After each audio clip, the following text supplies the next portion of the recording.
حضرت عبداللہ بن عباس رضی اللہ تعالیٰ عنہ سے روایت ہے،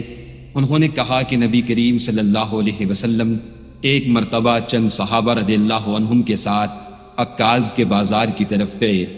ان دنوں شیاطین کو آسمان کی خبریں لینے سے روک دیا گیا تھا اور ان پر انگارے شہاب ثاقب پھینکے جانے لگے تھے، تو وہ شیاطین اپنے قوم کے پاس آئے اور پوچھا کہ بات کیا ہوئی۔ انہوں نے کہا کہ ہمیں آسمان کی خبریں لینے سے روک دیا گیا ہے، اور جب ہم آسمان کی طرف جاتے ہیں تو ہم پر شہاب ثاقب پھینکے جاتے ہیں۔ شیاطین نے کہا کہ آسمان کی خبریں لینے سے روکنے کی کوئی نئی وجہ ہوئی ہے، اس لیے تم مشرق و مغرب میں ہر طرف پھیل جاؤ اور اس سبب کو معلوم کرو جو تمہیں آسمان کی خبریں لینے سے روکنے کا سبب ہوا ہے۔ وجہ معلوم کرنے کے لیے نکلے ہوئے شیاطین تہامہ کی طرف گئے، جہاں نبی کریم صلی اللہ علیہ وسلم عکاظ کے بازار کو جاتے ہوئے مقام نفلہ میں اپنے اصحاب کے ساتھ نماز فجر پڑھ رہے تھے۔